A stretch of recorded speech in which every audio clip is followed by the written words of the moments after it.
जय श्री राधे महाराज जी।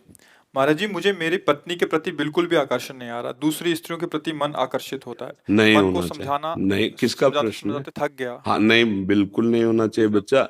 खास बात समझो तुम, देखो अब खास बात ये है कि ये चमड़ी का खेल है। यहाँ मलाशय, मूत्राशय है। कुछ खास बात कहीं सोने के नहीं लगे अंग, कहीं हीरा जवाहरात के अंग नहीं बने, सब मांस के बने और सब मलमूत्र के द्वार हैं। केवल वो बुद्धि मलिन हो चुकी है, इसलिए आकर्षण है। तो उस आकर्षण को मिटाने के लिए हमारे शास्त्र ने पाणि ग्रहण संस्कार ब्याह का कि आप सीमित होकर करोगे तो एक दिन आपको अपने आप वैराग्य हो जाएगा। सच्ची मानना, आप एक पत्नी में आसक्त हो जाइए, कुछ दिनों के बाद आपको घृणा होने लगेगी। यार क्या है इसमें, आने लगे, क्योंकि इसमें सुख लगे। तभी देखा है हमने, गांव में देखा है, थोड़े थोड़े संतान हो गए, दरवाजे के बाहर चारपाई में लेटने लगे, अपने आप संयम में आने लगे।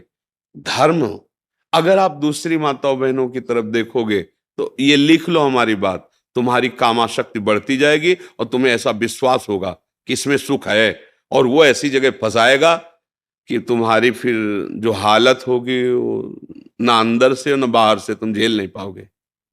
पक्की बात है, पक्की बात। जब बिगड़ जाएगा ना आचरण तुम्हारा, तो फिर ना अंदर सुधर पाओगे ना बाहर तुम रह पाओगे। जो पराई स्त्री पर नजर डालते, कितने दिन छुपोगे? एक दिन जब चौड़े पे आओगे तो कोई ना कोई है ना उस स्त्री का, भाई होगा, पिता होगा, पति होगा, कोई ना कोई तो है संरक्षा में। और कोई नहीं है तो काल है। काल तुम्हें ऐसी जगह फंसा के नष्ट करे, होश उड़ जाए। व्यभिचारी की कभी भी सुख शांति सदगति नहीं होती। अगर ब्याह हुआ है तो अपनी पत्नी में ही भगवत भाव करके कि प्रभु इसी रूप में आए, हमारे अंदर चाह थी भाई कोई साथी मिले तो इसी रूप में आए हैं बस। और शांत, ये उद्दंडता अगर बनी रही तो दुर्गति पक्की है, पक्की। इसलिए मतलब ये नेत्र चराना बंद करो। ये नेत्रों को जो चराना होता है ना, हाँ, ये दैवी शक्ति है। जितना बुरा देख करके सोचोगे उतने तुम्हारे सुकृत नष्ट हो जाएंगे और आगे तुम्हें दुख मिलेगा पक्का। इसलिए बहुत होश में रहो, बहुत होश में। जरा सी गलती तुम्हारे कई जीवनों को नष्ट कर देगी। देखो, एक बीच में हमें किसी ने बताया था कि वहाँ कोई स्कूटी से लड़की जा रही थी, उसकी स्कूटी खराब हुई और वो चार लोग ट्रक वाले ऐसे खड़े थे, उसको काम दुकान जानते हैं, ले गए और गंदे आचरण करके तेल डाल के उसे जला के मार दिया।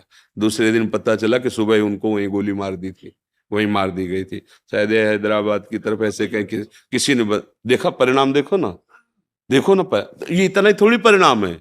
ये तो यहाँ का हुआ व्यवस्था। आगे जो व्यवस्था होगी वो इतनी बुरी व्यवस्था है नरक में कि वहां कोई किसी की सुनता नहीं, वहां कोई सिफारिश नहीं, वहां मरना नहीं। वहां अगर कोलू में पेरे जा रहे हो तो पूरे चैतन्य, एकदम बेहोश नहीं, बार बार। तो इसलिए जो पराई स्त्री के साथ संभोग की तो वो लोहे का खंभ तपता हुआ आग की ज्वाला की तरह 10-10 हजार वर्ष तक चिपकाया जाता है। जलते रहो, मरना है नहीं। ऐसा अगर स्त्री कोई पराये पुरुष के साथ ऐसा, बहुत होश में, ये मिथ्या नहीं है। जैसे अभी आपको लगता है क्या कानून है यार, जो कर फंस जाओ जरा सा, तुम्हारे ऊपर केवल कानून में जाके रिपोर्ट हो जाए कि आप छेड़ रहे थे, आप ऐसा कर, फिर देखो क्या होता है। अगर आप प्रमाणित पाए गए तो आपको सजा हो सकती है, आजीवन कारावास या जो भी दंड मिल सकता है। तो है ना दंड विधान, तुम्हारी मनमानी से थोड़ी है। ऐसे ही ये भागवतिक दंड विधान जो नरक, अरे कहां नरक स्वर्ग, ऐसा नहीं है। जेल है ना भारत में, दंड विधान है ना। अरे बोले कौन देखता है किसकी, तो जब यहां से पकड़ के जाते हैं ना तो पिटाई चौराहे पे नहीं की जाती है। ऐसे नरक एकांत में भला है, वहां जाके सड़ाया जाता है। वहां सीसीटीवी से थोड़ी सबको भेजा जाता है कि देखो ये नरक का दंड मिल रहा है। ये शास्त्रीय विधान भैया, बहुत सबसे ज्यादा खतरनाक ये अपराध गिरा देता है। क्योंकि मनुष्य शरीर में स्त्री शरीर की तरफ या भोगों की तरफ आकर्षण और शासन न रह पाने के कारण आज तो मनोरंजन समझा जाता है। शास्त्रीय मर्यादाएं, धर्म, इनकी तरफ तो वृत्ति ही नहीं जा रही। इसको तो मनोरंजन कि यार कुछ नहीं इसमें नहीं, आज तुम्हारा इधर कल उधर, ऐसा नहीं, फिर दुर्गति भी भोगनी पड़ती है। ये भारत देश है, परम पवित्र देश है, ये धर्म के अनुसार चलने वाला देश है। यहाँ जन्म होना, यहाँ बहुत महिमा, जहाँ पावन गंगा जी, यमुना जी, प्रभु श्री कृष्ण, प्रभु श्री राम, महादेव जी, यहाँ देखो ना कितने भागवती का अवतार, कितनी महिमा। और ऐसे देश में पैदा होके विदेशी आचरणों का अनुकरण करे, बहुत सावधान, बहुत सावधान, ये गलती होने ही ना पावे। बहुत जो चाहे आपन कल्याणा, सुजस सुबत शुभ गति शुभ नाना, सो परनार लीलार गोसाई, तजो चौथ के चंद किनाए। दूसरी माताओं बहनों को काम दृष्टि से देखने का मतलब अपने सर्वनाश का निमंत्रण देना। बहुत होश में, अगर कभी कोई ऐसा संयोग बनता है तो उसे हाथ जोड़ के समझाना होता है, नहीं नहीं नहीं नहीं, आप अपने धर्म से चलिए, मैं ऐसा नहीं कर सकता। जैसे उर्वशी जी अर्जुन को वहां स्वर्ग में, तो उन्होंने कहा आप माता कुंती के समान पूज्य, हम ऐसा नहीं। तो उनका जा नपुंसक हो, साफ स्वीकार कर लिया, गलत नहीं। तो अपने धर्म से चलोगे तो भगवान रक्षा करते, वही साफ वरदान का काम बना, जो अज्ञातवास में वही काम कर गया।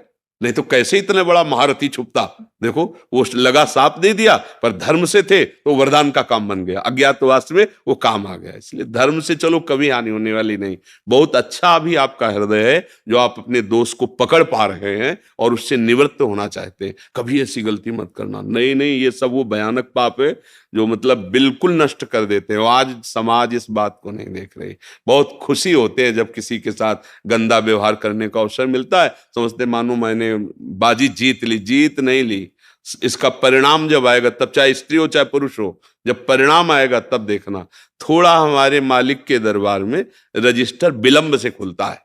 अनंत ब्रह्मांडों के जीव हैं, पर जिस दिन खुलेगा तुम्हारे पुरखा पानी पा जाएंगे, पक्का समझ लेना। वो आग कोई घूस नहीं चलती और कोई वकालत नहीं चलती, सीधा और करेक्ट, भ्रम नहीं हो सकता।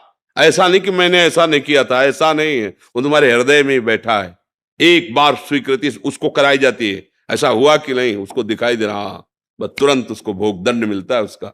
इसलिए बचो, राधा राधा राधा, इसीलिए कहते हैं हाँ, नाम संकीर्तनम यस्य सर्व पाप प्रणाशनम, जिनका नाम कीर्तन करने से सारे पाप नष्ट हो जाते हैं। सबसे गलतियां होती हैं, प्रभु क्षमा भी करते हैं। तो राधा राधा नाम जप करो, कभी ऐसा नहीं। माताओं बहनों की तरफ ये देवी शक्ति है, जो अपने पाणी ग्रहण करके धर्म के अनुसार स्वीकार किया वही भाव रखो। नहीं ब्याह हुआ तो संयम से रहो, भजन करो, मुक्त हो जाओ। भगवान ने मनुष्य जीवन भोगों के लिए नहीं, भजन के लिए दिया है।